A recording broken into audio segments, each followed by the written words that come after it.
YouTube. Give it. It just went live right now. Boom. Refresh. All right, I'm gonna go over there. Hey, welcome to the show, guys. This is the first show of 2019. No matter what RJ might say, I just want to say welcome. Thank you for joining us. We have Jay and Dionne with us. I'm going to keep talking because RJ has to do all this other stuff that we were supposed to have an intern take care of, but we've just been lagging on and haven't done. So normally this is where you have awkward dead silence as RJ's staring off his screen and making funny faces, but I figured we'd have a little talk. What episode number 52? Episode number 52 with that deep voice right there. All right. Jay and Dionne, do me a favor. Can you introduce yourselves? You start. Okay, I'm Jay. I think most of you guys have either seen or heard about us by now, but I'm newer on the merch scene, but I've been doing Etsy for just over 5 years now, and I don't know, came from IT and graphics background in the marketing, and then just hated working for the man and wanted to do my own thing. Turned out I had a knack for doing t-shirt designs. Yeah, I don't know. Happy to answer any other questions, but 20-year graphic designer, 10 years working from home, 6.5 of that is online merch. All right. Yeah, and then I'm basically like a career corporate marketing person. That's what my whole, I guess, like professional career was in. And I actually started my whole thing because I was prone to like becoming a bit of a workaholic and just like working salary jobs, because as I was kind of climbing the corporate ladder, I would just get like increasing titles and things like that in salary. So I would just take all my work home with me all the time, and I would get burnt out. And like when you do that, obviously it's like the more that you do that, the more they want you to do that, right? So it was never ending amounts of work on my plate, which, you know, just meant like longer and longer days. So when I left one job, I decided I didn't want to do that anymore, and I actually created my own brand. I taught myself to code my own website and like started from scratch. And then after a couple of years of doing really well at that, kind of moved the brand onto Etsy and did that for a few years in conjunction with the website. So since then, like fast forward, I became a Shopify partner, also a Shopify expert. Jay and I hooked up, and we basically created the Etsy crash course to teach other people how to kind of be successful. And, you know, I quit my full-time corporate gig and just, you know, this is what I do full-time now. So that in a nutshell is me. Like, you know, essentially, I would say like 15 years professional experience in marketing, communications, and advertising, and then now 10 years of, you know, digital entrepreneurship. Nice. That's pretty good. Everybody that's hopping on right now too, go ahead and give this video a thumbs up and share it, please. Appreciate that. And if you haven't yet, do me a favor, hit that subscribe button down below and hit the bell so you know next time we go live, you guys get that notification. Cool. RJ forgets that part all the time too. So this is supposed to be a professional YouTuber. Like, I'm just trying to help him out. Second episode of the year right here. Glad to have you guys on. Thank you for coming on tonight. And yeah, so let's get into it. One of the basic. Okay, well, going on into Etsy, what do you guys think is one of the most important things? Like when starting an Etsy shop, what is one of the most important things that you think? To, like when you first start, like what do you need to know? Like what is it? So my answer to this question is always the same, and it's always know who you are creating your products for. That is like the number one thing that I feel like is the most important, not just for Etsy, but for like any business. Like you need to know who your target audience is, who your ideal customer is, whatever you want to call it. Who are you creating your products for? Like, and I mean, I don't mean like this generic, like, oh, that person is, you know, 25 to 32 and has like a degree and like maybe makes a little money in, I don't know, like an assistant job. I don't mean something as basic and annoying as that.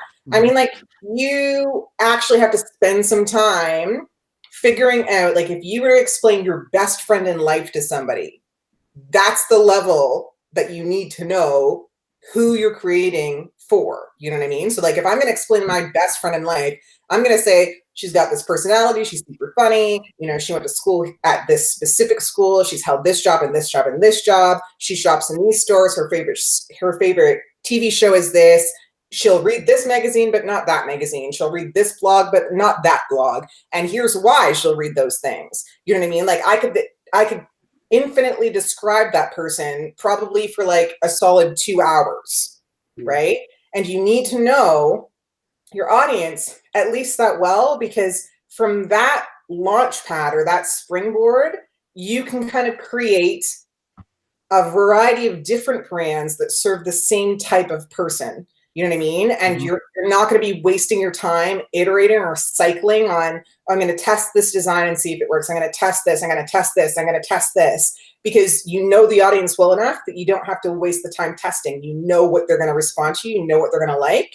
And then everything from there in terms of where you spend your time, you're spending your time creating things you know already that these people are going to love. So it's like you're cutting out a lot of this, for lack of a better term, bullshit work that doesn't really help you, and you're focused on, okay, I know these people respond to these kinds of products. I know that, you know, if I launch this with this kind of deal, I'm going to get X amount of orders, and from there you can start to scale. So that's my answer to that question. So you're basically like you're sub niching down to like a whole nother level. Like you're narrowing down your audience. Like it's not your target. Not even subbing down. And it is and it's not. I'll put it this way. Like a sub. You're 100% right in that, like, I'm saying you have to know who your niche is. But even for general stores, and I think this is where people get confused, even for general stores, you need to know who you're creating your product for. So like if I were to take, you know, my husband, Dan, versus my old boss in my corporate job, okay? They're both men. They're both around the same age. They're completely different people, okay? So my husband, Dan, will do things like he'll go out on a winter camping trip in the middle of buckfuck nowhere with like, you know, no shoes and like, you know, no tent and a tarp, and he'll be like, yeah, this is awesome. I love this shit. And then my old boss, if I were like, hey, dude, you want to come out on a winter camping trip, like with no tent and no snowshoes and like whatever, like just, you know, a pound of vodka or something, do you think that's fun? He'd be like, fuck no, I'm never doing that. You know what I mean? So clearly, if I'm going to create stores or a store that's a general store that's targeting men, those two people are probably not going to shop at the same store unless there's one uniting or unifying principle, right? And if the uniting or unifying principle was all of the shit in this store is super exclusive and like the best at its game, so I'm going to have watches that are like awesome. I'm also going to have, you know, camping shit that's awesome. And it's targeting men who are very specifically into awesome stuff. Yeah, that works. But bringing my old boss into a camping store that Dan would be all about, that's just like, you know, maybe it's got a shirt that says like, I love camping, I love vodka, take me in the winter, whatever. You know what I mean? Like my old boss would be like, what? No, that's not about me. So it's a miss for him. He's never going to buy something from that store. You know what I'm saying? And quite similarly, if I were to take Dan and try to show him a store that was all about being metrosexual and having the perfect haircut and the perfect pressed shirt or whatever, he's never going to buy anything from that store because that's not who he is as a human being, right? Like those things are not important to him. What's important to him is being a genuine person, going camping, going fishing, telling, you know, funny jokes, memes, sharing memes. But like, it's two very different people. So in a sense, yes, you are niching down in that like you're trying to psychologically understand who is on the other side of the computer, right? But in a more meaningful way, it's like you're just trying to tie together the products that you're offering in your store so that it appeals to a wide variety of people that all like the same things, but you have to understand like what those things are, why they like those things, and where you're going to place them essentially online. Like very similarly, if you were to, you know, run Facebook ads for your Etsy store that was camping specific, Dan would never see those. He's never on Facebook. You know what I mean? Right. But if you run YouTube ads on the same exact thing, he's on YouTube like all the time. That's what he does. He comes home and he's looking at camping videos and like how to build a raw edge table and whatever. Do you know what I mean? Yeah. So I mean, let's break that down in terms of like why this is different from Merch by Amazon, right? So like Merch by Amazon, you don't have a store. It's basically you're in the marketplace, you have a commodity, versus Etsy where you have a store, right? And this is why even when you're doing a general store on Etsy, you want to be targeting the same avatar, the same person, and you want to know who you're targeting, because when they go to your store, they're going to see all of your stuff. And if all of your stuff doesn't tell a story that makes sense, it's going to turn off that customer. They're going to be less likely to buy. Exactly. Yeah. Okay. Then also too, another thing, guys, if you guys are first time tuning in on Real Talk, Dionne, she is badass. Okay. I just want you guys to know that right now. She talks like this in person too as well. We were at a conference in Seattle and she stole the whole damn show. Like the stage. That's why this is Real Talk. Yeah. So yeah, both me and RJ are like, we have to step our game up, because if we want to get in 3 words edgewise, because we already know that Jay's going to say about 4 words the entire show. You got it. Yeah. We just have to step it up a little bit. That was 3. So just if you guys are new here, don't be surprised about this right here for sure. So yeah. Also too. Okay. Now with that, how does I'm pretty sure you explained this more in the course. Of course. How does a person find an audience? Like how do they find their audience? So that's a little bit different. So like what I always say is if we're focusing for this episode on what you're doing when you're starting out, I always say the easiest place to start is with something that you know well because you're into it. You know what I mean? So like if you're into funny memes and like you are the person who's like originating that meme on Facebook, or you know what I mean, like who your friends are always like, oh my God, you sent me that meme and that shit was hilarious. You know what I mean? Then you are going to focus on people who are into funny memes. That's the easiest low-hanging fruit, because you can get so many ideas for like shirts or products based on those funny memes that go viral, right? And as long as you're kind of, you know, paying attention to like, okay, is this copyrighted? Did this come from a TV show or whatever? And you're kind of like steering clear, or you're steering into like a parody of that kind of thing, so that you're not getting in legal trouble. You know, it's really simple for you to know what people are going to like and what they're going to respond to, because you're into it too. So you know what you would like and what you would respond to.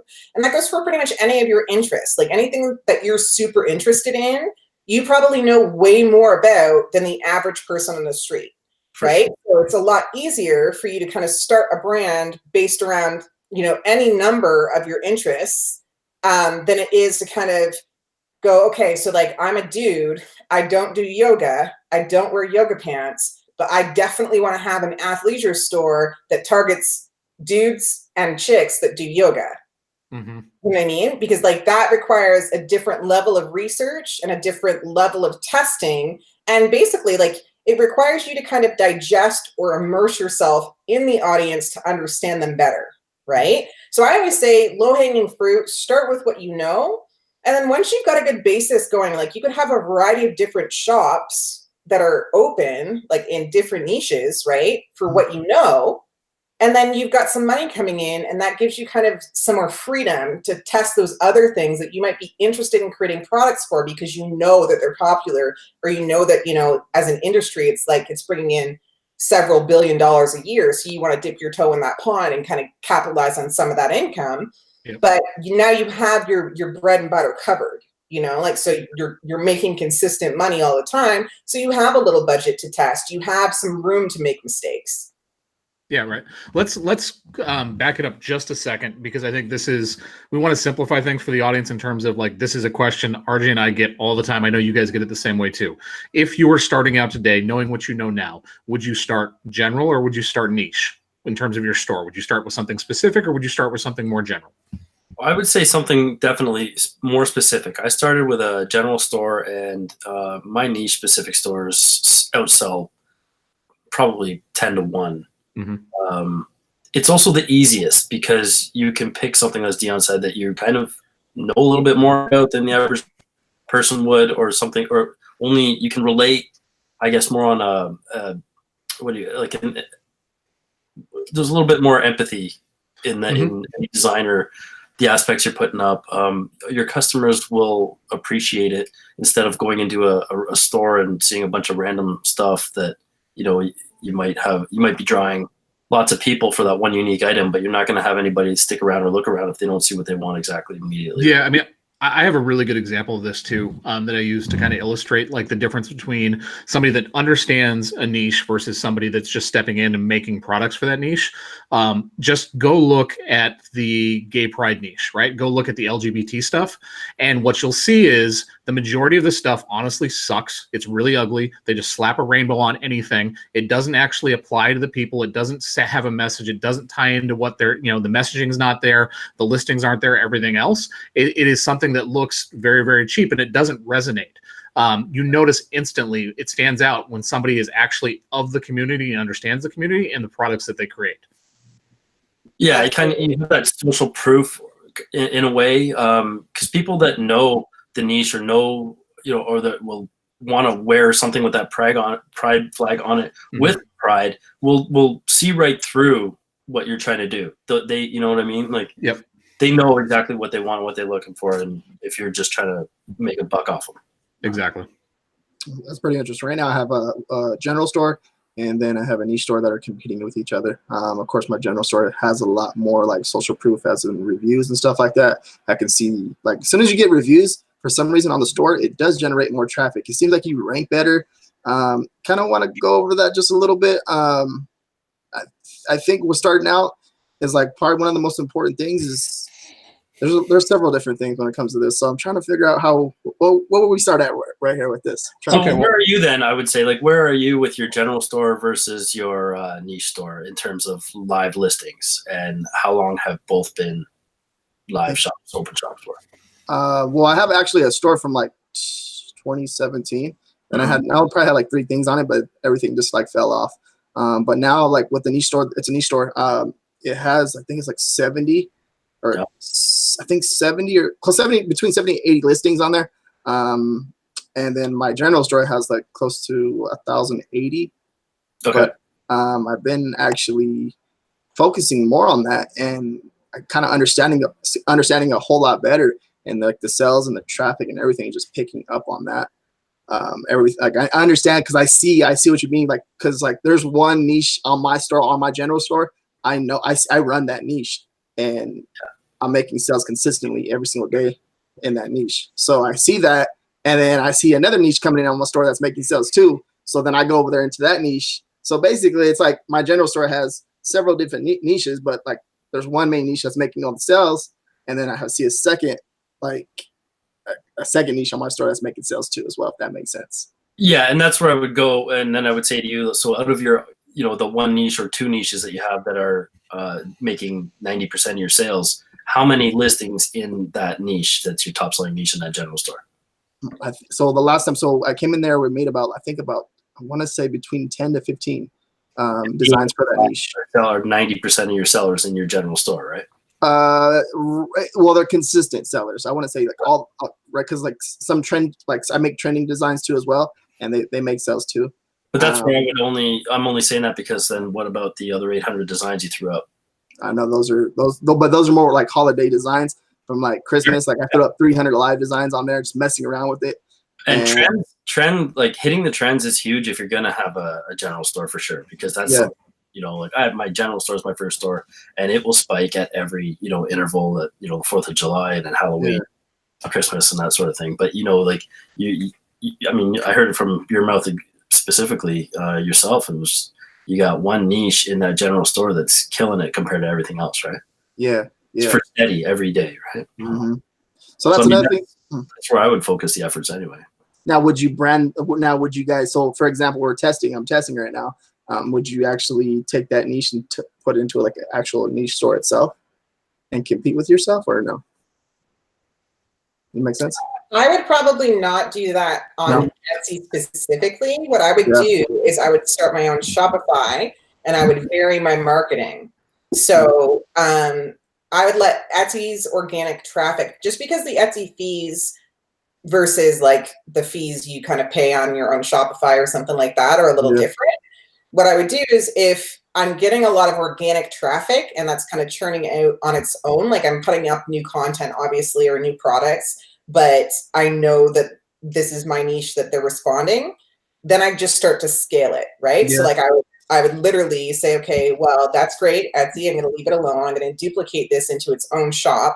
I'm going to pin some of these shirts on Pinterest, or like maybe run a Facebook ad to my new shop, you know what I mean? For this niche.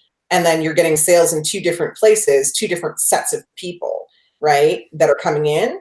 The only way I kind of say it makes a lot of sense to niche down, and Jay might actually have a completely different opinion about this, but to me, it seems like when we're niching down on Etsy, like if you're using your general store as kind of a way to test products, start seeing what sells, and then move all of those products into its own niche store, and then continue to test new products or new niches, that makes sense to me on Etsy.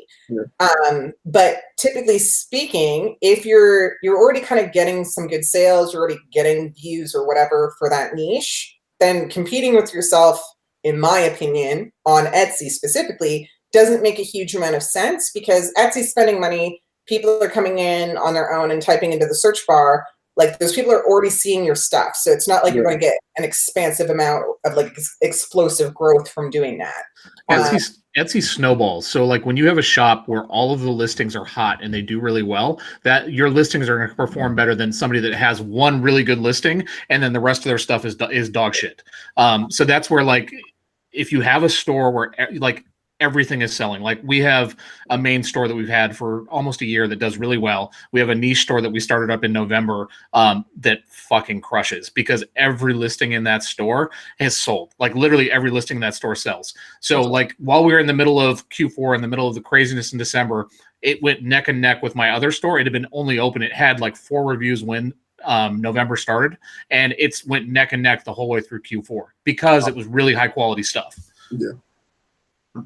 And so that's, I guess, the question I would have for you is that the stuff in your niche store, do you have that duplicated in your general store, or did you just niche it completely into its own separate store? So we don't, both of our stores are niche. So that like neither, I went niche immediately. We didn't want to go general. So it's completely, totally separate. It just happens to be that the other niche that it's in, it's a little bit more targeted. It's a little tighter because we understood things a little bit better. And we didn't go quite as wide as we did in the other niche. You know what I mean? Like we went pretty wide in the one niche store. And so some of that stuff had never sold or wasn't doing particularly well. Whereas this one was like all very, very targeted stuff. Perfect.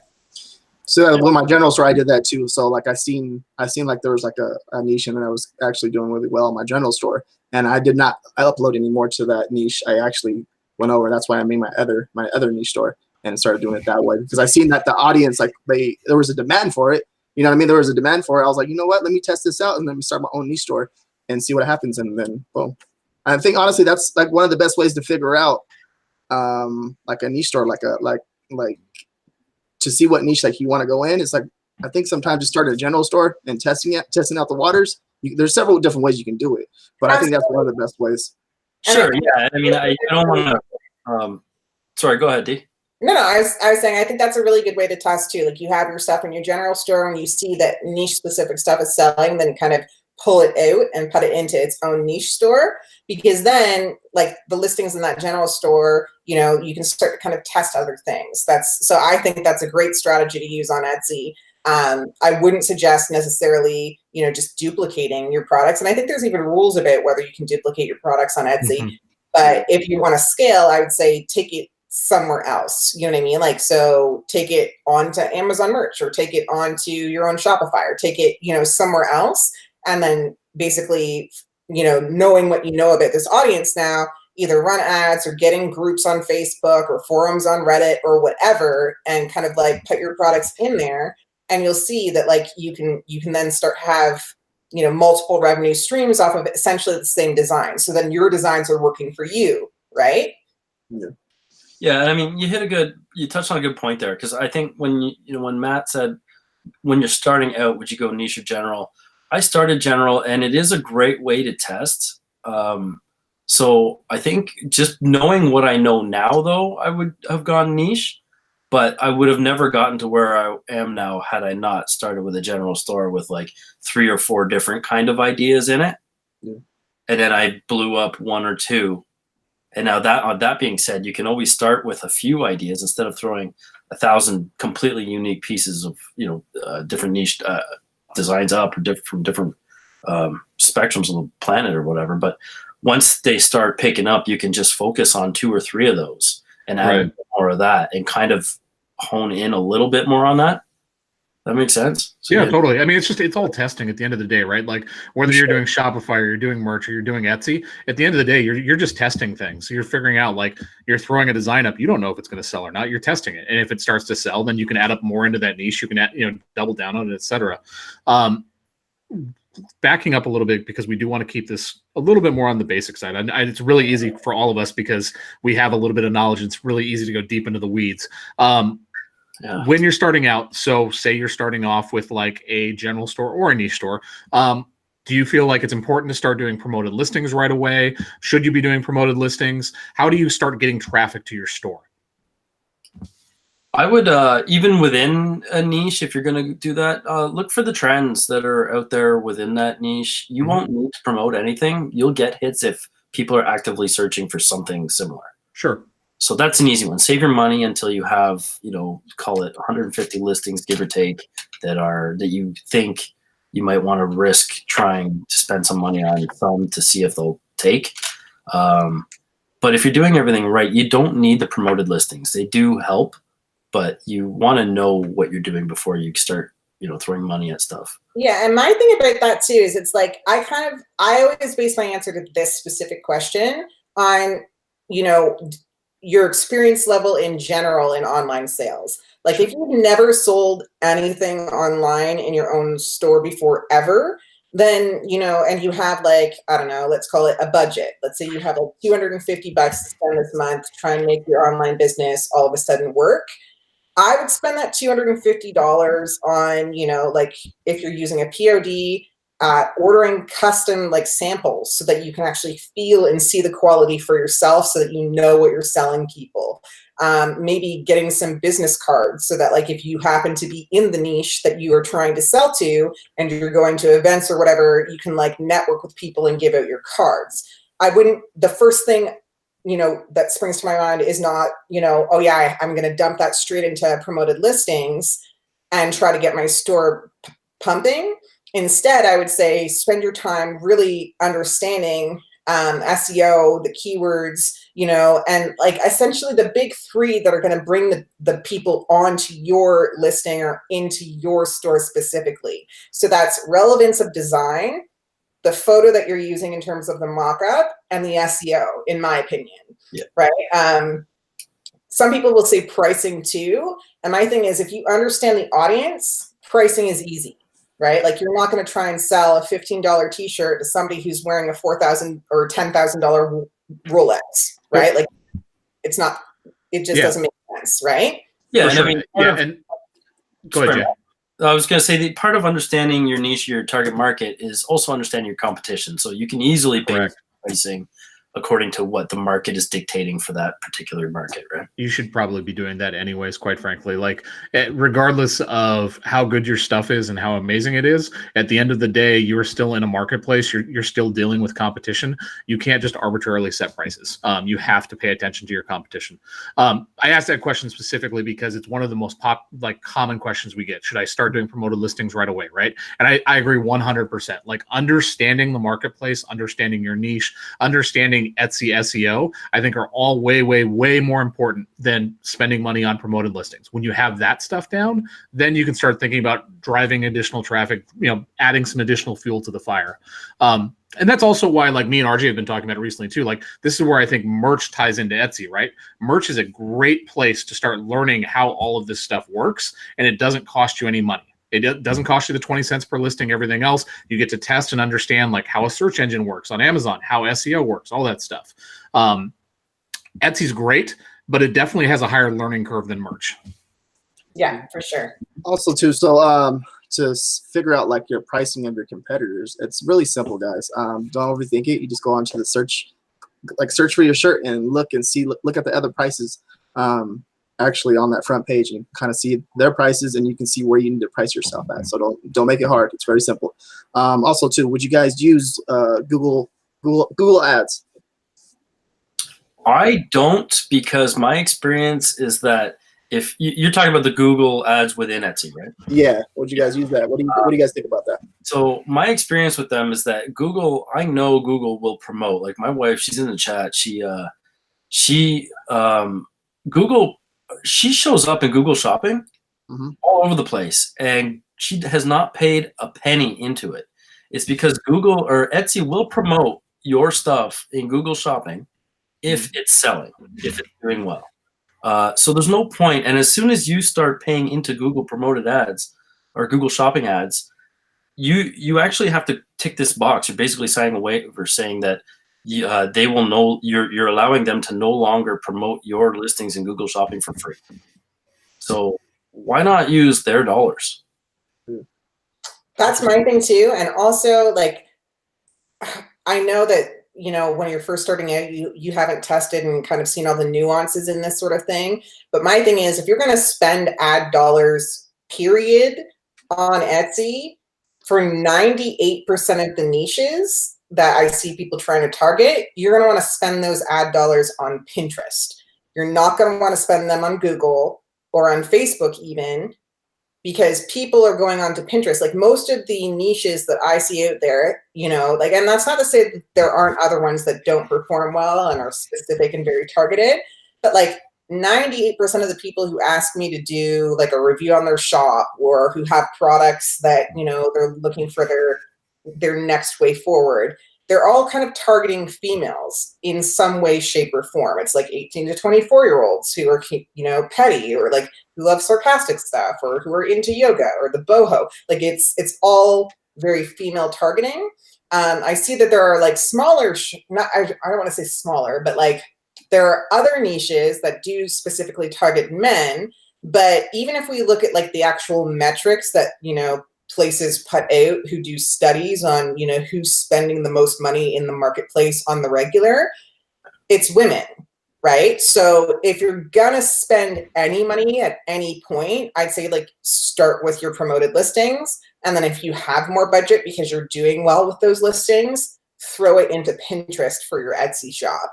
When you start going into, you know, Google or Facebook or Reddit or YouTube ads, in my opinion, the smarter way to do that is to have separated your stores, have a standalone website, and be driving your traffic like on those platforms into that other website.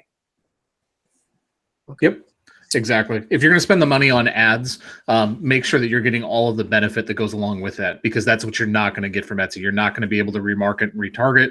You're not going to be able to actually do the things that drive down your ad cost and allow you to really target in on your audience and make sure that your ads are successful and you're optimizing them properly. And, yeah, the amount of you're also going to miss out on the data too. Like as much as Etsy does give you some data, like when you're self-hosting, either, you know, you have a WordPress with like WooCommerce or you're using something like Shopify, they have these really detailed reports that really start to help like paint the picture. So like if you thought you knew about commerce before, like you'll start seeing, oh, this person came in from a Pinterest post that was on the blog that was like 6 years old, and then they went to this page and that page and this page, and they bought like 5 things. You know what I mean? And there's 17 people that did that this week. So maybe I need to create another blog post like that one, because that's what's bringing the people here. Yep. You know, like you start to really be able to narrow in on, I guess, like that 80-20 principle, like what's bringing in the most people for the least amount of effort. For sure. You know what I mean? Yep. And optimize based on that. And that's where scale comes from, right? Like that is where all scale comes from, is figuring out what is working and invest your time, money, and effort into that. Don't pound your head against a wall. Like figure out what is working and spend the time on that. You know, and again, like this is for me, and this is the way that I really conceptualize things in my head. Merch is like e-commerce for babies. Super simple in terms of what you have to do. You can upload. You don't have to do a whole lot of stuff. Organic traffic can get you sales. Etsy, e-commerce with training wheels, like, right? Like it has some more stuff to it. You have to do a couple more things, but still Etsy's helping you out with organic traffic. Shopify or your own website, like that's e-commerce. Like that's a whole nother level. And that's where I think the learning curve goes, right? Like it's a great place to start with merch, move on to Etsy, start to understand some of this stuff. Once you have a handle on Etsy, then you can start thinking about the other things. So back to like the beginner side of Etsy, I'm going to keep bringing it back just because I know that we're going to want to go deep and I want to keep things on topic for these people. When you guys are creating your listings, okay, what do you think are the most important things in terms of SEO for Etsy? SEO keywords for sure. Okay. Tags, titles, and body. So yeah, keeping it really basic. So whatever you would use, whatever you think you would use to search for your own listing, not necessarily something unique in the listing that you like, a little bit better, or that's the reason why you really like that design. Remove the emotion from it, and then try to ask somebody in your house what would they type in to search for that particular design, and then from there you'll develop a title. And after that, you have that title, you can break it up with commas in the title, and then you can paste it in the tags all one shot, and then that'll build out your tags. Or you can test 2 or 3 different ones, but keep the main. I'd say like the 5 main ones constant throughout, and then the first 3 lines of your description are what Google will pick up. Google indexes. It's like the first. I want to say it's the first 60 characters. I think they bring in. Yeah. So when you're doing titles and tags, do you repeat the stuff that you have in your title in your tags? I do for probably 80% of it. Etsy says yes. I like to test a couple of different things.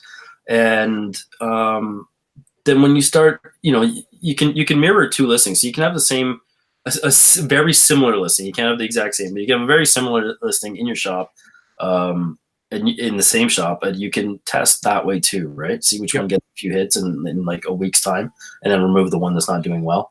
But at the same time, then you can you can see all the keywords that are hitting. They give you all the data, everything you want in there. And Brenda touched on something. She was like saying in the chat too. She mentioned that you can also pay attention to what they're searching for. Your customers are searching for. Yeah, it's huge.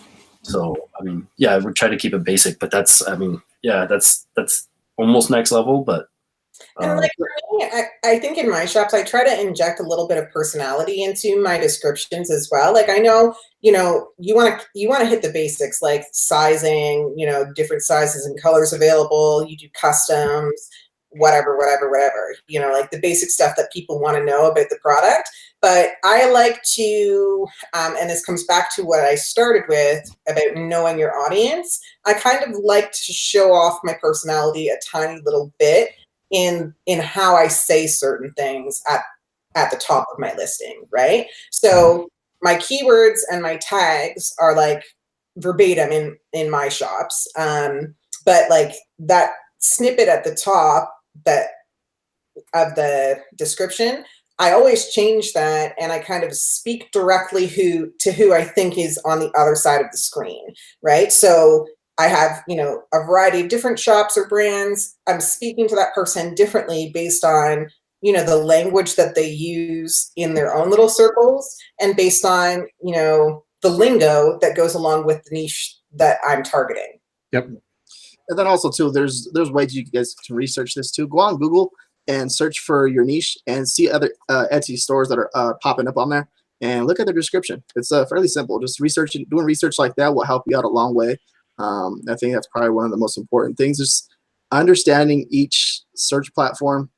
Etsy's different, Google's different, Bing's different, Facebook's different, Amazon's different. These are all different platforms. So if you're trying to make a sale on Google, what are you going to do? Yeah, and I think the other part of that too is pay attention to how the listings look when they're on Google, right? Like what shows up, because it's going to help you to understand how you should be writing your listings, right? Like you're going to understand really quickly when somebody just uses the autofill stuff from Printful and they don't spend any time on their description, like how much worse that listing looks than somebody that actually took the time to put some marketing language in it, to speak to their customer, to use the words like Dionne says that actually apply to the niche that they're in. Yeah, you create an emotional attachment immediately, right? And that's the nice thing about Etsy, is that first 60 characters or whatever it is that it shows in Google, at the bottom of your description window there's a a button. I can't remember the name of it, but it's like Google Preview or something. So you just click it and it'll show you exactly. So your listing link will be there in blue, and then underneath it in gray or something, it'll have like the sentence where you have a shot at saying, do you know somebody, some emotional kind of sentence, like, do you know somebody who would love this, or some kind of. Yeah, speak to your customer.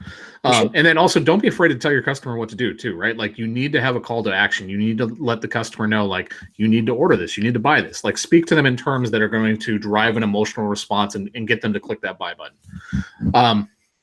Okay, so like, to the basic side of it also, again, do you guys believe, because Etsy has been promoting this really hard, they've obviously updated their 2018 Bible to search, everything else, and they've said that free shipping can have an effect on your placement in search. Do you guys believe in charging for shipping, or have you guys moved over to what Etsy is trying to push with the free shipping model?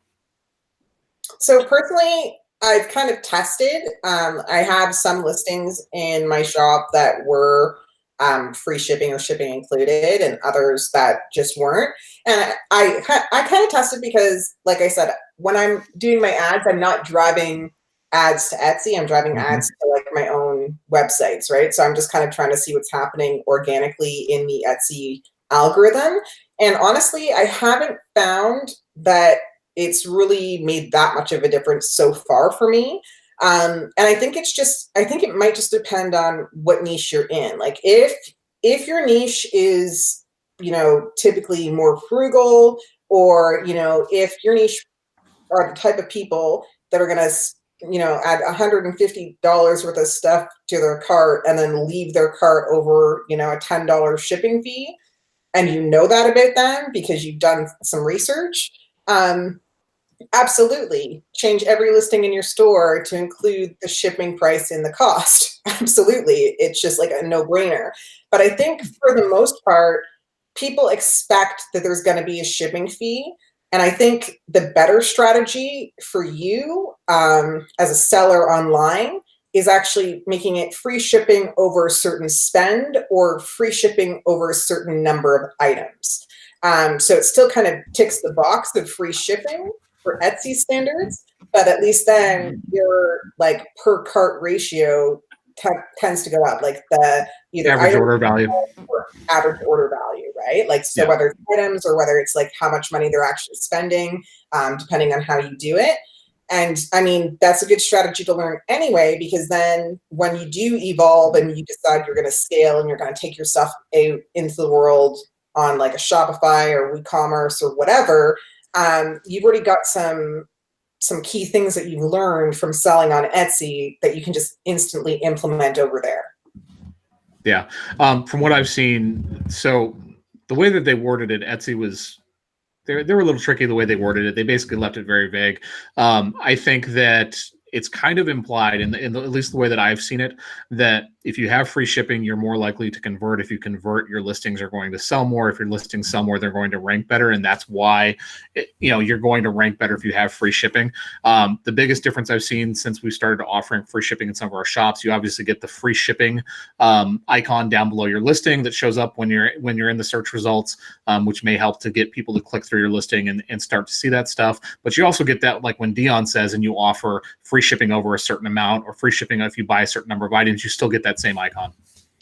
Yeah, and I mean, and that's the key there, is because when people are searching on Etsy, if they tick that free shipping box to filter search results, you will still show up if you only offer free shipping with 3 or more items or whatever. Right. A big thing I've been hearing too as well is the mockups. Etsy's been like having white backgrounds will drive more traffic to your listing. Why do you think that is? Do you guys agree with that? And like, what are your thoughts on that? Well, what I read about that, going back about a year and a half now, the science I think behind that was that people were starting to use Google reverse image searching. So if you could have a solid background or something, like basically, black on white or white on black, it doesn't matter because you can reverse the image anyway.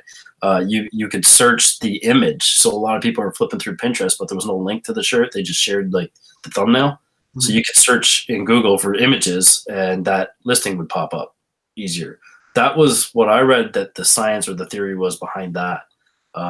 doesn't So work. that's for sure true for like the search theory, but there's like psychology behind that too. That specifically, like, so if we know that women are the majority of people who are doing the shopping, most women like an uncluttered background when you're presenting a product, right? And I don't know, I think the thing that I read a couple of years ago, I'd say it's probably closer to 3 or 4 years ago now, was that at the end of the day, it seems like psychologically they trust you more if it looks professional, and they associate a white background and a nice, clean, clear picture with professionalism, right? So instantly, like psychologically, they trust you more when it's on a white background, when the image is clear, when they see exactly what they're going to get. Whereas if it's too cluttered, like, so if you're using too many colors, or you've got like 15 different items on your flat lay and they're all on top of your item, it's kind of like anxiety producing and it looks amateur. That's basically the psychology behind the Right. white backgrounds, right? For sure. And I think just contrast is good, right? It catches the eye more. You notice it. So let's talk flat lays versus actually apparel on a body, right? Do you guys believe in flat lays, or do you think we should be showing some lifestyle photos? So it all kind of comes back to, for me, your audience again, right? Like there's going to be certain audiences where you can evoke that emotional attachment or response by having really nice modeled pictures, right? So for instance, like if you're in a children's clothing niche, yeah, sure, they say don't use models because, if essentially you're going with a whole bunch of different genders and a whole bunch of different ethnicities or whatever, the white background kind of allows people to envision themselves, styling that outfit or wearing that outfit. But on the same hand, if you know your audience well enough and okay, like the people who are going to spend this much money on this particular clothing item are typically, of this ethnicity, English speaking people, and in this age range, you know what I mean?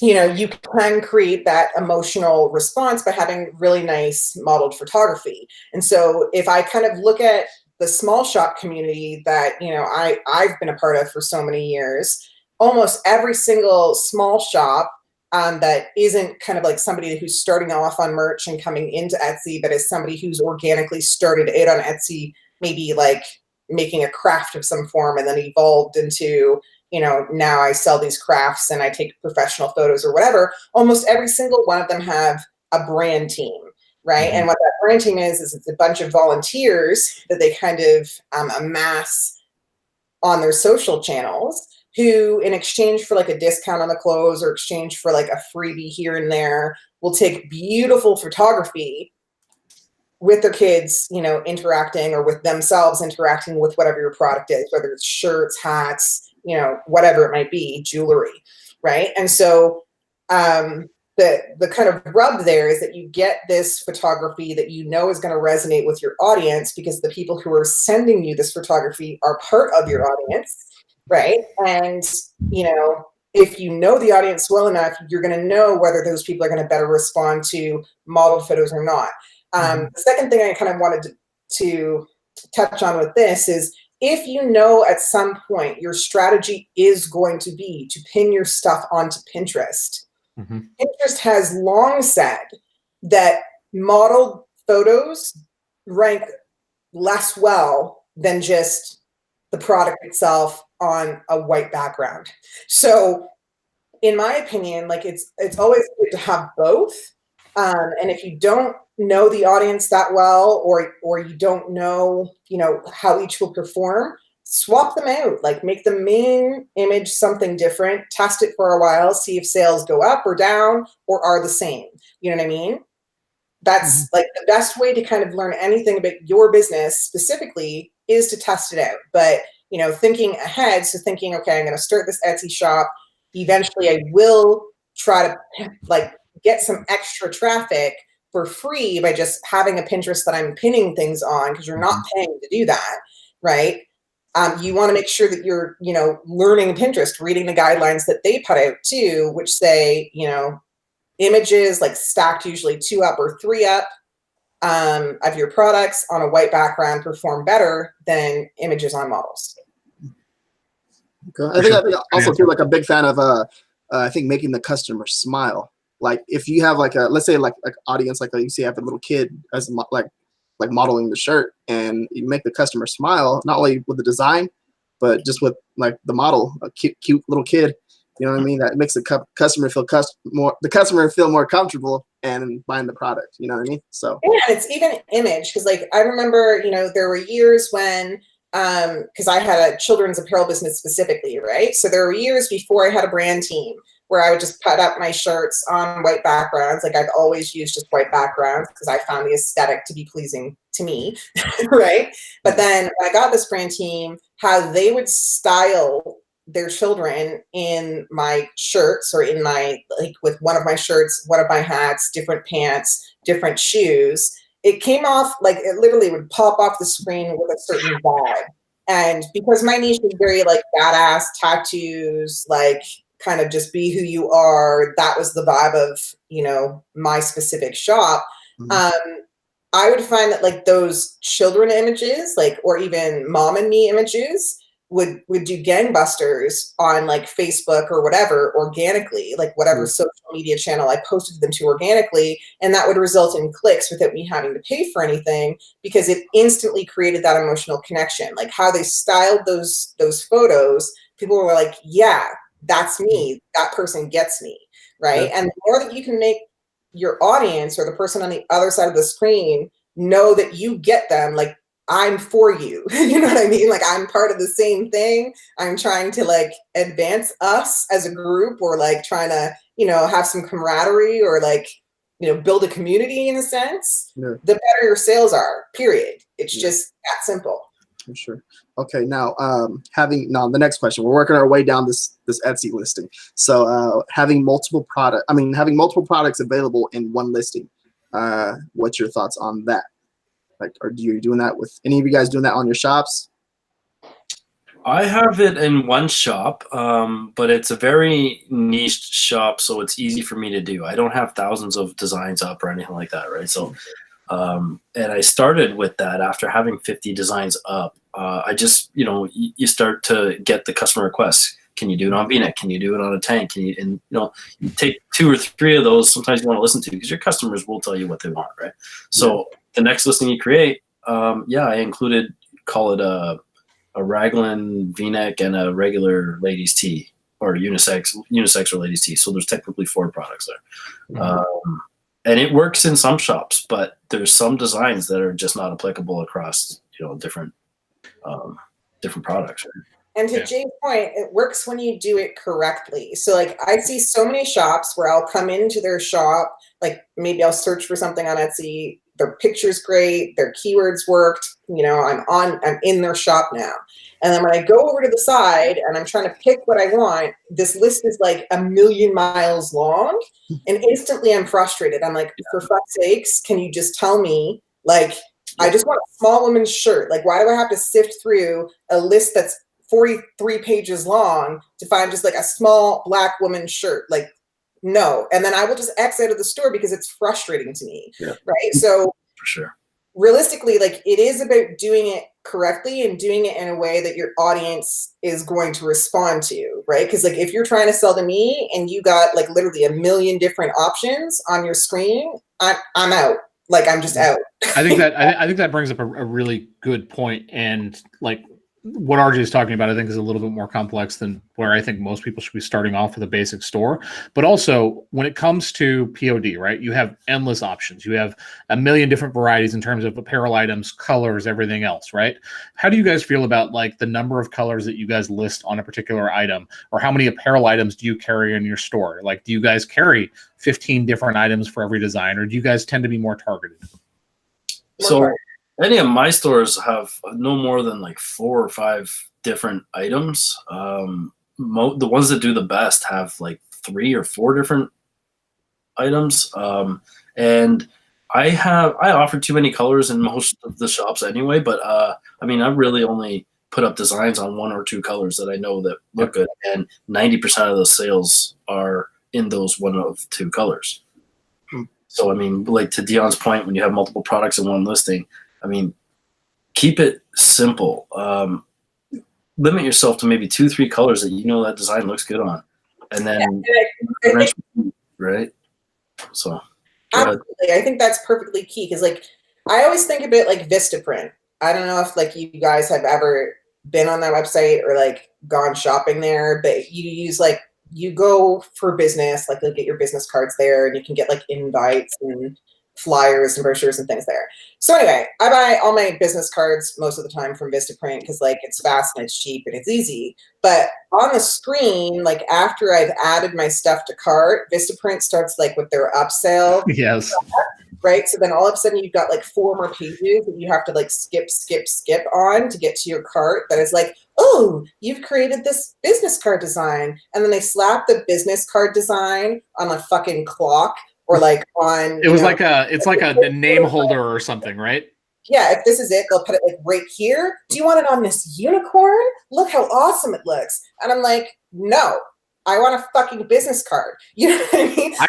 I've legit fucking canceled my order on Vistaprint and gone to another provider because I was like, fuck this upsell process. I'm going somewhere else. It's not worth my time. Right? And that's the thing. So like, you don't want to be the Vistaprint to your customers. You don't want to do that. You know what I mean? Because it's frustrating. And it's like, people typically, like, you just have to think of the time that we're in. We're in a time when like you can order from your phone while you're eating lunch and maybe driving in your car. You shouldn't be doing that, but most people are texting and doing that sort of thing. You know what I mean? So realistically, people are not trying to like spend an hour trying to pick, 4 different options or decide between a tank top that's like in 74 different colors and like 15 different fits and also comes in raglan or also comes with a hat. Like, people don't want to do that. It's just overwhelming. You know what I mean? They want to get in and get out, get their stuff delivered like by the time they're home, which is unrealistic. But you know what I mean? That's essentially what people are looking for, that kind of service. Like get in, get out. It's very simple for me. I know what I'm getting. When the product arrives, I feel like it was like as it was described on the screen. I like it. We're good. Right? Then I'm going to come back. But when you start overly complicating these things, in my opinion, you drive a lot of people away. Yeah, you can definitely get stage fright too, looking at different colors. Like, if you can't decide if this design looks better on black or navy, and all of a sudden maybe on pink or maybe on green, some obscure color that the design was not intended to be on, but you have it available.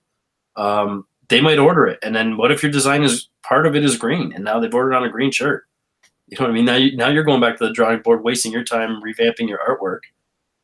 Or for sure. And I mean, and so back to something that Dionne said at the very beginning of the show, right? Like if you have a limited budget and you're just starting out on POD or you're just starting out on Etsy, like one of the things you should be doing is you should be ordering your designs and seeing what they look like. So you understand, right? Like, because designs are going to look dramatically different on different colors of shirts. And you need to understand, and the only way you're going to understand it is actually seeing it in person, seeing what it looks like.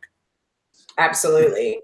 Absolutely. And I think on top of that, it's like, just make the process as simple as possible. You know what I mean? Like, it doesn't have to be complicated. And I know when you're first starting out, like if I scroll back to like, 2008, when I first started that was when I taught myself how to code. And I literally coded like 150 products, like one by one onto my own website that was hosted with this relic that was called Zencard. Okay. And like I would write each description one by one.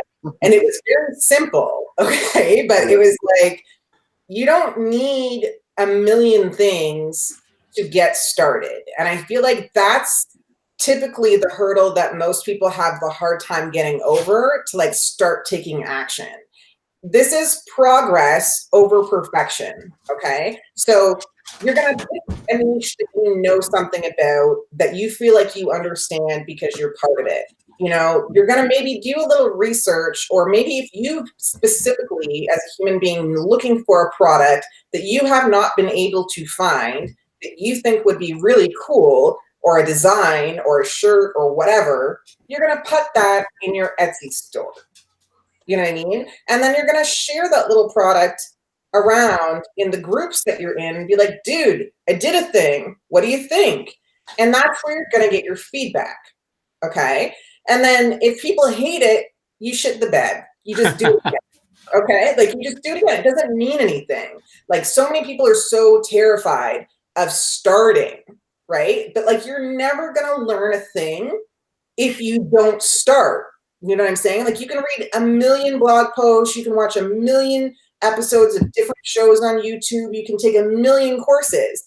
But the stuff that you actually need to learn in order to be successful, you are never going to learn if you don't just start. You're going to make mistakes. They're not going to be catastrophic. They're not. They're going to be great learning opportunities. You know, when you shit the bed, you're going to go, okay, well, what did you hate about it? You're going to learn from that. You're not going to take it personally and be like, oh my God, they hate me. I'm not part of this niche. Oh, like that's not what you're going to do. Okay. Instead, you're just going to look at it like, this is a product. I want to sell this. I want to sell lots of this. What do I have to do to make it better? Period. 100%. I mean, that's the beauty of POD. You're not having minimal order requirements. You're not having to order 500 of a shirt and then it shits the fucking bed and you're sitting on 500 different pieces of apparel that are never going to sell. Exactly. And that's the thing. And it's like, it's so much easier now than it used to be. So it's like all of that indecision that contributes to the paralysis that a lot of new people feel, like that just kind of stops you from even starting. Just like, let's just put that shit, let it go. Like put it over there, chuck it in the garbage, throw it out the window. Who cares about that stuff? Like at the end of the day, it's very simple. Start with a niche that you're already part of, create a product that you think is going to sell, share it around inside of that group of friends that you have that are part of that same niche, see what they think. Mm-hmm.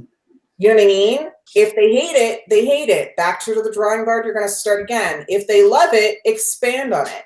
Yeah. That's as simple as it gets, you know, and use the people who are around you when you're first starting out, like who are part of that same niche that you're part of, for your ideas. How would you search for this online if you were going to buy it? You know, should I offer this in 4 different colors, and what colors should they be? Like, what colors are you shopping for? What's in your closet right now?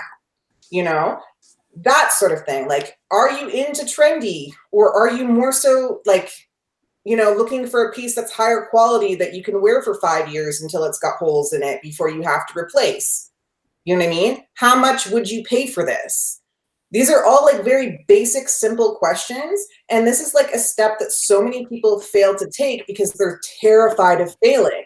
And I'm like, listen, we all fail. Like if I just kind of take this back to human beings in life, when you were a little tiny baby and you were learning how to roll over, you looked hella stupid a lot of times before you learned how to actually like move your whole body weight over onto your stomach. You know, same with crawling, same with walking. You fell down, you bumped into shit, you look like a drunk person and you were only like, I don't know, a year. You know, you're gonna fail at things, period. It doesn't mean it's the end of the world. It doesn't mean that you suck and you should just quit and give up. It's a learning opportunity to do better. It's just that simple. Mm-hmm. Yeah, for sure. No, I agree with you all the way. There's a lot of stupid shit that I do all the time, and I'm like, I don't want to hear it. I'm past that already. Don't even remind me. But yeah, so I think one second, RJ. Sorry. Erin's got a question. She's dying to ask. No, come ask. Well, you had it. You were excited enough about it that you came in here and stopped me. You said to come in. I know. Here. Come here. Come ask your question. Okay. Well. Come closer to the mic. Matt has his own theories about this, but I wanted to hear from you guys.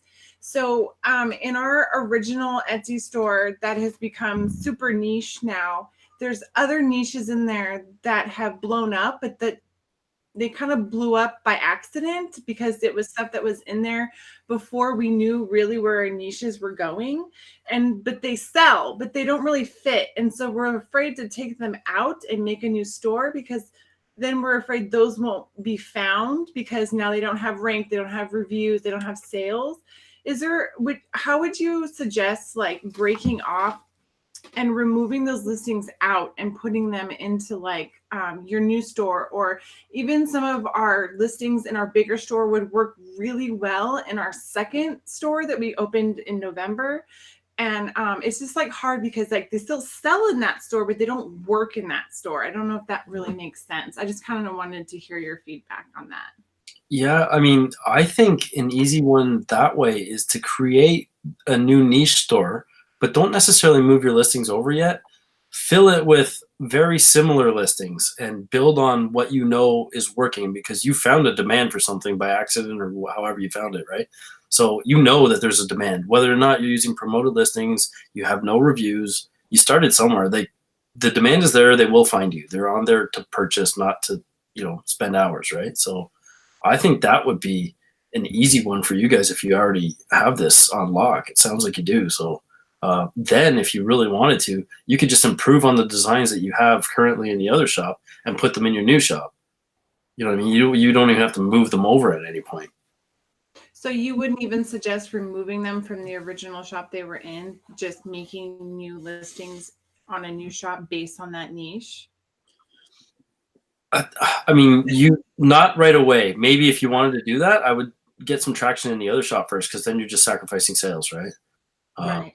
Yeah, because that's the thing. My thing is like, so if let's say like just to kind of solidify this question. So let's say I have a general store that really targets, moms, okay, and moms who are still kind of in the stages of life where they're breastfeeding, whether that's because they have 5 kids or whether it's because they're like a new mom and they're breastfeeding, okay. And I have one shirt in that store that, is primarily like mom shirts that have funny jokes about breastfeeding or like mom life or whatever. I have one shirt in that store that's politically based. That's like, breastfeeding in public isn't a crime or something like that. And that sells okay. Like it's not my best seller, but it's not definitely my worst seller. Like I get multiple sales a month of that specific shirt. Okay. To Jay's point, I'm not going to just move that shirt out and put it into its own store, because you're sacrificing the rank, you're sacrificing, the reviews, the stuff that you've already built up in your current store when you do that.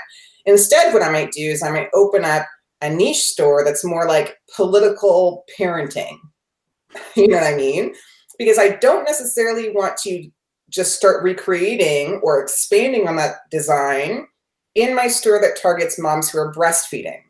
Right? Because maybe that's going to piss off some of the moms who are not as politically oriented. Maybe that's going to, create some division in that store, and I'm going to lose some customers because all of a sudden all I'm putting up is, 10 political shirts in a row. Right. So I'm going to start a separate store that's political parenting, raise boys and girls the same, whatever the trend sayings are or, ideals are right now. I'm going to let that store kind of build a little bit. I might even point to that store on that specific listing that is selling in my current store. And then once that store is built a little bit, then I'm going to snatch that listing out of my breastfeeding store and just shove it over into that other store. Okay. Yeah, and that said too, that's a great point about pointing that listing to the other store, because Etsy, you have to disclose that anyway. But instead of just having that in your bio, you could have that in that listing. For more shirts like this or more designs like this, go here. Or you could also include something, whoever you're getting your stuff fulfilled by, you can also just get like 1,000 business cards for $13, or whatever it is, ship them to them, and they'll just put them in the package for you. Maybe some PODs charge a cost or not. But that's a great suggestion, is to point to the other store, right? Okay. I didn't know you could do that, so that's kind of cool. Yeah, I mean, you have to disclose it. You're still only promoting another Etsy store. You're not promoting off the platform, right? Right. Yeah. Well, I know you have to disclose your other stores, but not. I didn't know you could. People have done collabs. Like this shop, don't use it as an example, but it was called Viva La Glitter years ago. And it had like a crap ton of sales. It would make like glitter shirts for babies. And they just would basically network with other shops that sold complimentary items, right? And they would just at those shops, like just drop their Etsy links. Like, so it would have a flat lay, the onesie, the tutu, the headband, the little pearls for girls, and like some moccasins. And they would just drop the Etsy links to those shops at the bottom of every description explaining where people could get the whole outfit since they weren't selling the whole outfit. So like you can just drop Etsy links to your other Etsy shops, because you do have to disclose them in order to be kind of in line with Etsy's terms of service anyway. You can just drop it in. Like, if you like this design, we have way more over here in this separate Etsy shop. And then, you know, you're kind of keeping people, because like Etsy loves backlinks. It's the same way that like WordPress loves backlinks, and, you know, search engines love backlinks. Like, the reason that Etsy loves them is because it keeps the customer in Etsy longer, right? The reason you love them is that if you are telling your customers, go over here, and you also own that shop, it keeps them in your stores longer, right? And the more content that you're creating and you're kind of, you know, properly, you know, describing and titling and whatever, the more chance that you have of ranking on Google, in Etsy, period, right? So it's just, I don't see a lose to this at all, doing it that way. Okay. All right, get out of here. You're taking up enough of our valuable time. Bye. Yeah, Aaron. All right, let's so Safe travels tomorrow, by the way. Costa Rica. all right, we're over we're hour and 15 minutes already. That's good. That means Okay. we've been talking about stuff, because I haven't even noticed the time going by. Yeah, and you still got 73. We're down about 25 people, but All right, let's get it down to one viewer then. Come on, let's keep this going. 3 hours. Let's get it. Now, Now, I don't know about that. I used to be a party animal, and then all of a sudden, I decided I was going to start getting up at like 6:30 in the morning, which is like unheard of. Like, I sent you an email literally like the other day, and he said to me, "You sent me an email in the morning." I was like, "Yeah, right." Like, were you up from the night before still, or what? You know? Yeah, he was like, "I'm confused. Did you just not sleep?" And I was like, "No, I actually went to bed and got up at like 6:30, right?" So, you know, 3 hours is a little tight, because it's like 10:45 my time over here. Oh, I just messaged Jay in the morning before I go off to take care of pools. I know he'll get back to me sometime about midday. Well, Yeah, well, you're 3 hours ahead of us too, right? So Yeah. Time zones. there's a few questions in here. There's a lot of questions in there. Yeah. I don't know if we're gonna be able to catch up with all of them, but I'm trying to think of if there's anything else that I wanted to go over. We kind of covered mock-ups. Let's talk about mock-ups really quickly. We've kind of glossed over it, but we haven't really like directly gone over it.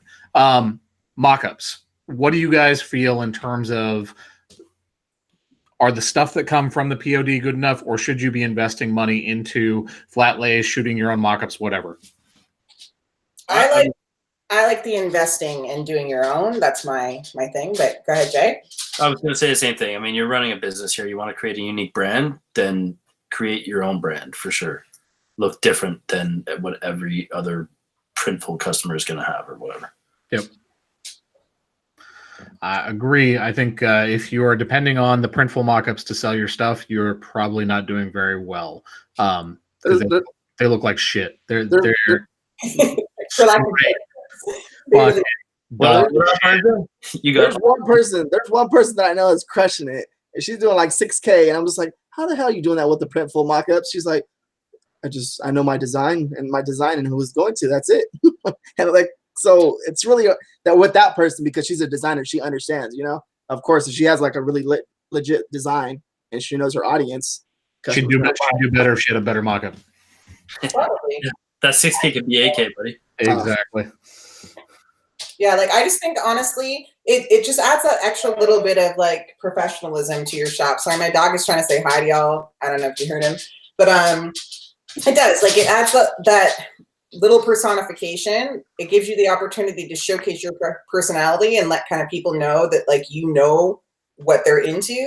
And I mean, you know, at the end of the day, like Jay says, like you're running a business here. Like a lot of people who are not doing so well at Etsy, it's because they treat Etsy like it's a craft fair or like a talent show. You know what I mean? Like where anyone can kind of join and just like, here, I have this bottle of water that I drank from. Would you like to buy this for $43 because my lips were on it? You know what I mean? Like it's weird, right? Like anyone can go on and sell anything, but that doesn't mean anything will sell.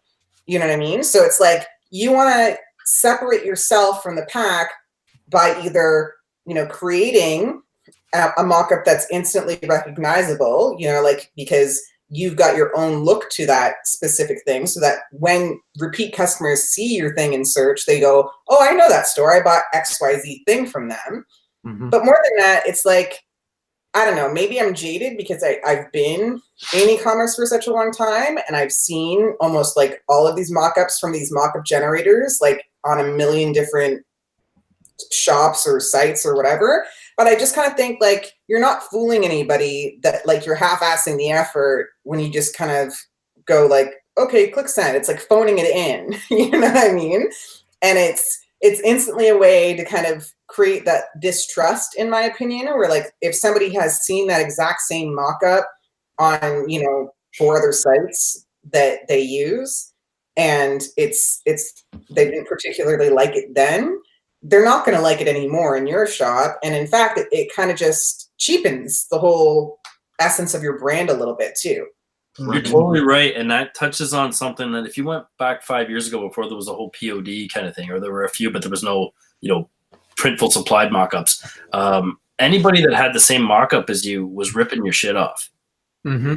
That's what it was. So that's the devaluation right there for me. I hate seeing it. I see that in 3 stores. And then I'll look at, well, maybe they're all owned by the same person. And now everybody can have, if you're a Printful user, you can have, thousands of the same, right? So I don't know. Yeah, big black X in my books on that one.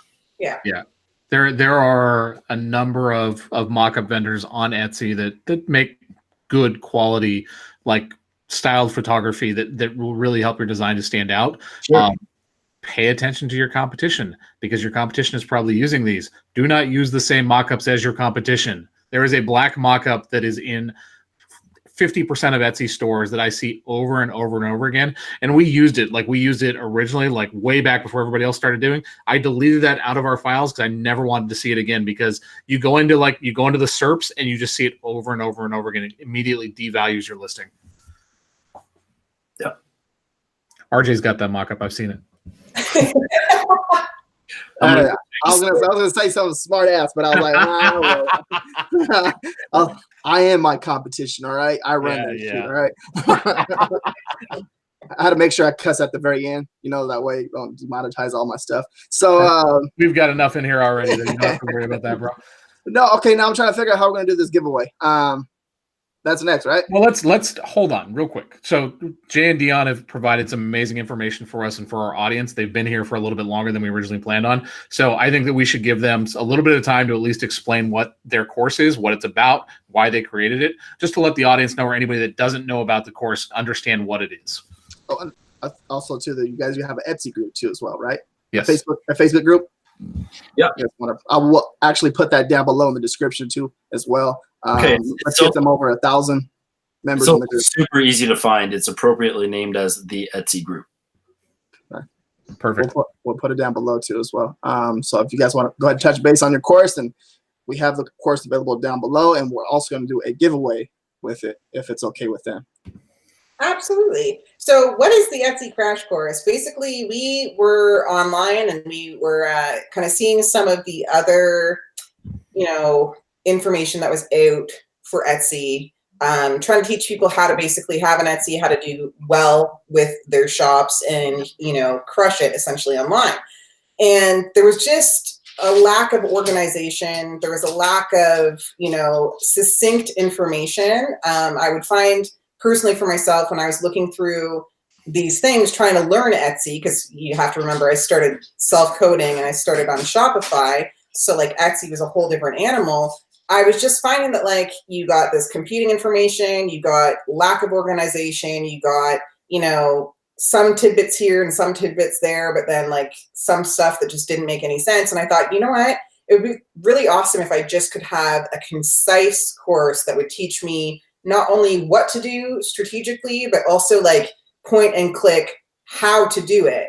So Jay and I got talking about it. We decided we were just going to create it because it didn't exist. So that in a nutshell is what the Etsy Crash Course is. It teaches you from very beginning steps, how to start your store, how to register it, how to create your first product listing, how to kind of categorize your products and clump them into groups, all of the information that you need to have filled out, how to brand your store, like basically all of the strategy A to Z. And then I go through on the course, because I'm the video teacher, and I teach you point and click actually what to do. So I try to keep these in like bite-sized snippets in a sense. I think like the longest video in the whole course is like the intro one that's free, that's at the top of the course. It's like, 80 minutes of Jay and I just talking about Etsy. But I think overall it's like something like 6 hours of content that are in that course, broken out into 20-minute snippets that will just essentially teach you everything that you need to know. And then you can be watching the video, like watch it once and then go back through it and be doing the work at the same time. So as you're actually learning, like you're taking the action steps to get your Etsy started, right? So I don't know, did I miss anything on that one, Jay? I don't think so. I think you totally nailed it. I mean, it's good for, Brenda's asking, would it help anybody who's been on Etsy for quite a while too? I absolutely think so, but it also depends on where you are. So here's the way that I would describe it. And we had a lot of experience with Etsy before we started doing POD. We were doing something completely and totally different. We had actually taken another course, and I'm not going to name them, but it was hot trash. Jay knows who I'm talking about. And the thing that stands out. I'm not going to say it. It doesn't matter. We don't have to. I don't need to badmouth their course to let people know how good that Jay and Dionne's course is. The thing that stood out to me the most when we went through the course, because when we were starting over on our Etsy shop and actually giving it real love and spending time and trying to build a brand and everything else, I wanted to make sure that I didn't miss anything. I wanted to make sure that there wasn't small things that would help really improve our store that we weren't doing. And the thing that stood out immediately when we started going through the course was how well it was laid out. So it makes sense when you guys are starting out in terms of the information and the way that it comes to you. It's in bite-sized chunks. It's not like an hour-long video that you have to go back and take notes over and watch 8 different times. Everything makes sense in the way that it's laid out. It's very smart, very succinct, and it is absolutely filled with the details that you need to have to be successful. I think it covers a lot of the things that you need to know. And I think it covers it in a way that I learn things, and I feel like I have a much greater grasp on like SEO, the way that Google search engine works, the way that marketing works, everything else, than your average Etsy seller, especially somebody that's brand new. And I learned a ton. Every person that I've referred to that course that has bought it has come back to me and said, worth every penny. Amy Herberger has said it's amazing. Matt Carlett has said it's amazing. John Sison has said it's amazing. Anas, who's in the channel right now, has watched it and gone through it. He said it's amazing. It was so good that I actually had my VA go through and watch every single bit of that course because I wanted her to understand it, because I felt it would train her better than I could train her. And that's a huge compliment. That's awesome. Yeah. Sold. Humbled, man. That's awesome. Hey, Ron. Right, Ron, what's up, man? What's going on, man? How's it going? Hope you had a good day. Man, we're trying to get me and we went to this meetup. We had a little meetup at a restaurant. Was it last month? Yeah, right for Christmas. Yeah, Ron met up over there with us, and dude, we're trying to figure out a way to kind of get him on here with us, or trying to just get him to collab with us a little bit more. To kind of, he's a real good guy, real good person. Like in person, he's just an amazing guy, real cool, smart motherfucker too. Mm-hmm. Nice. So I think you guys have an idea what's in the course. I hope you guys can understand like the passion that I have for it, because like I said, it's a really good product. Like there's a reason that I have, the first time anybody asked me like, how do I start an Etsy course? That is the place that I lead them every single time. It's just start there. Like it's not going to lead you the wrong way. How are we going to give this away, RJ? Because so we have the link and we already went live on the Google thing. I think I'm not sure. Maybe no. The King Sumo thing is something totally different. Oh, it is? We're gonna give this away on the show. Oh, okay. So then, since Jay's always late and not showing up all the time, well, ducking and dodging me. I messaged RJ at 10 minutes prior, looking for the link to get on here. He's like, "Where's that, man?" I was like, "That's almost done. Almost ready." Now, what do you want to do? Just do it in the comments, make them say something, and then we'll have Jay pick someone in the comments. We could have Jay pick a number, and they can put the number in. That seems to work the best. Oh yeah, like that one. Or Dionne. We should be inclusive. We shouldn't just. It shouldn't be just because Jay's a man. Well, Jay can pick. Let Jay pick. I pick a lot of the times. So I just figured it's a way to get Jay to say more words on air. yeah. Okay. Jay, pick a number, and then we'll have the comments start putting numbers in, and you can figure out which one said it. Tell them when though. Don't start yet. Don't start yet, and don't say it out loud either. Yeah. Okay, I'm gonna message one of you then, so you know I'm not. Okay. Yeah. Okay, so give me a second. All right, so Message RJ because I don't have any windows open. you already got the number, Jay? And mine? It's coming at you, RJ. Okay. Okay, so everyone, pick a number between 1 to 100, and go ahead and start now. Okay, you got that, RJ? Oh, would help if I had the Facebook open now.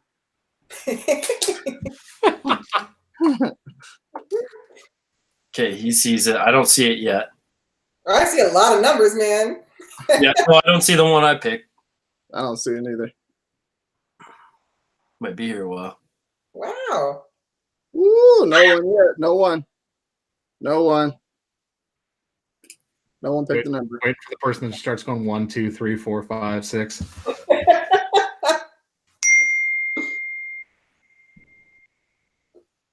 Wow. That was close, but no cigar yet. Well, somebody was close there. Shit, I'm about to do it so I can get the question.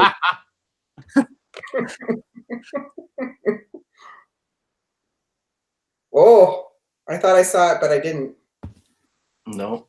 God damn, it's gonna be a record. Normally it happens super quick. Wow. Yeah, they're going through all the numbers. Have to blink, and I'm afraid to miss it. My eyes are burning. No, I'm not going through all of them. Damn. I know. I keep seeing the same numbers. Pick different numbers, guys. Come on. Oh, we're getting closer. So close. Oh, close again. Close again. So Yeah, right there. It is. Eli.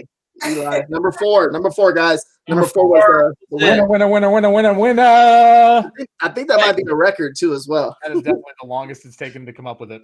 You can tell there's a delay because numbers are still coming across. They put all the numbers 1 through 100. You guys actually call off all the numbers. How to Do me a count favor, more. guys. Message Jay or Dionne, and they will give you guys the link that you need to get access to the course.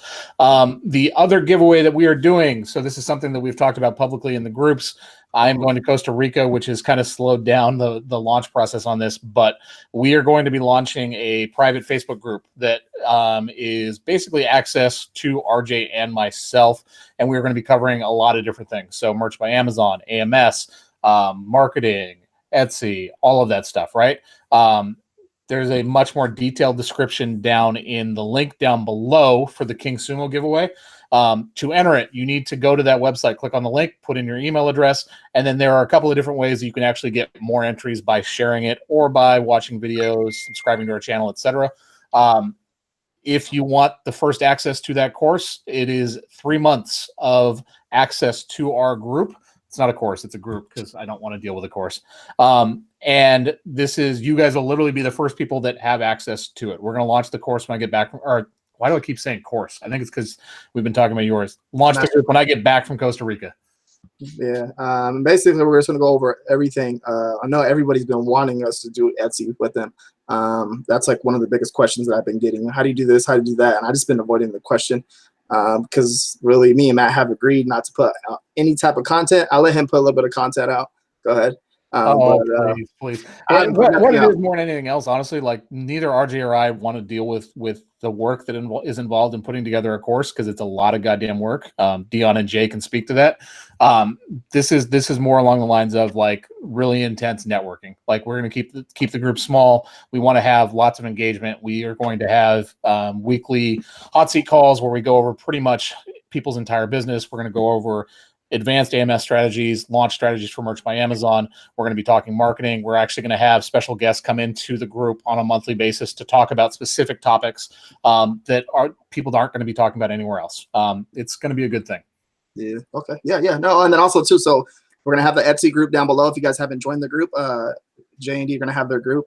Well, they're pretty active in it too as well. Any questions, anything like that, they answer them right away. So that's if you're gonna purchase a course.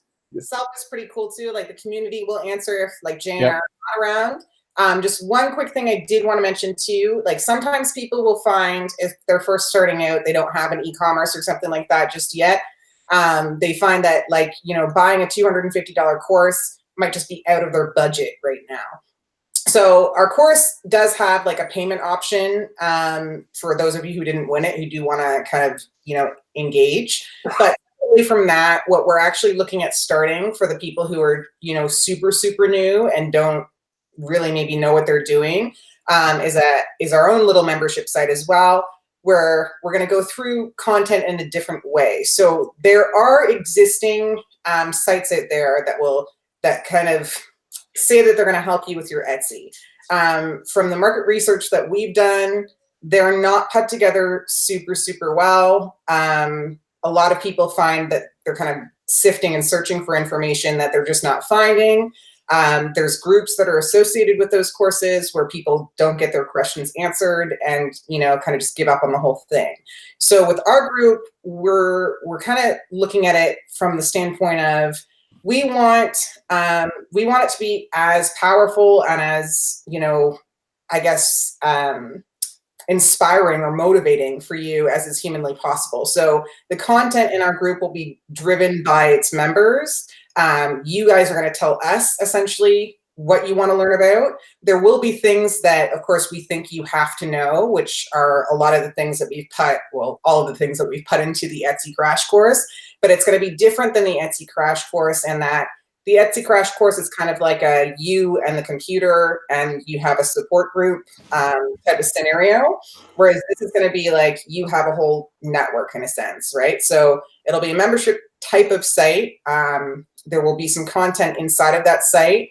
We are talking about kind of starting it at $10 per membership or like per month, right?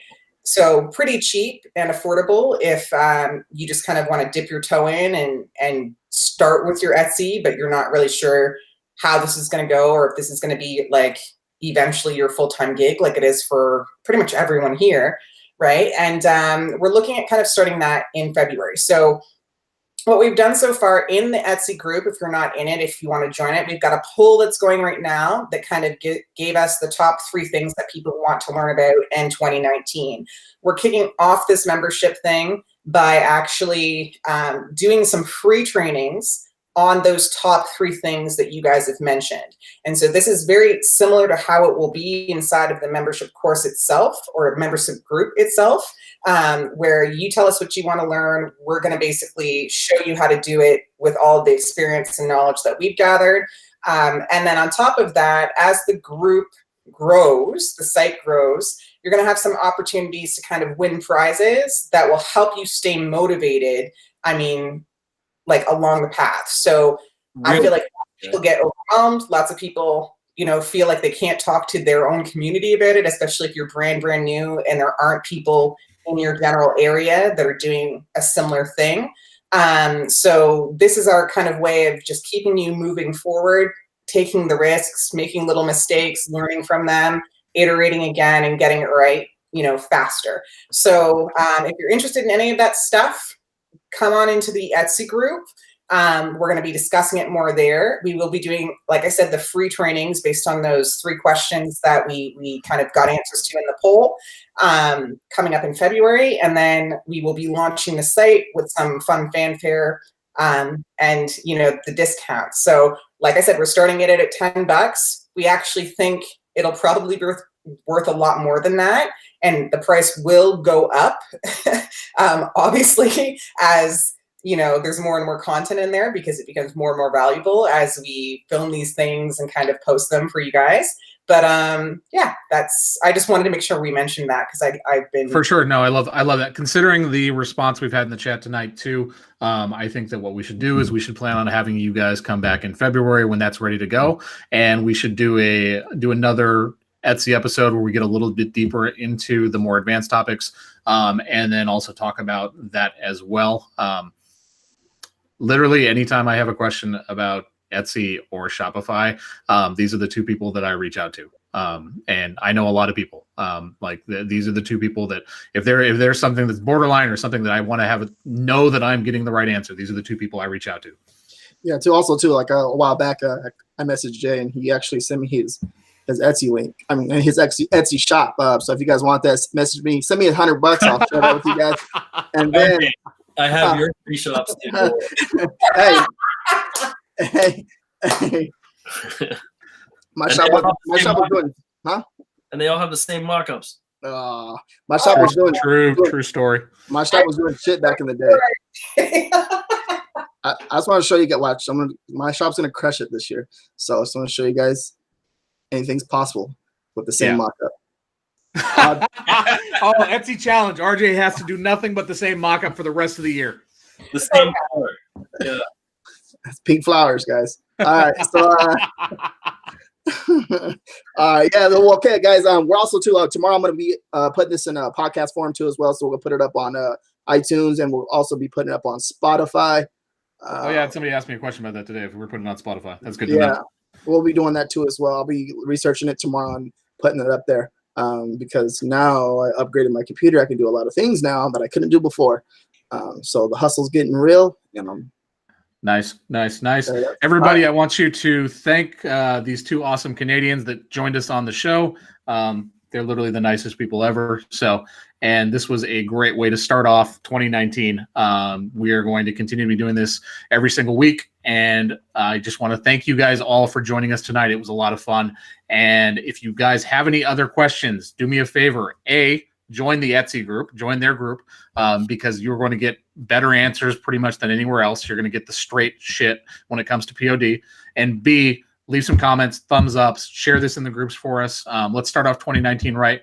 I think that we have the best content out there for merch and POD, and I want to get our audience to grow. Let's do this. Yeah. So we're putting the links down below that you shared with me in the mastermind, right, Matt? Yes. What is it? For the giveaway for the group? Yes. For the group. Correct. That's going to be it. RJ's got to fix the links because we always fuck it up. Yeah, I'll put everything down below, guys, right after this video. Like, give me 30 seconds and I'll update everything down below in the description. So Thank you guys for watching. D and J, appreciate you guys. Thanks for having us. For sure. Thank you guys. Have a good night, everyone. Aaron. Thank you.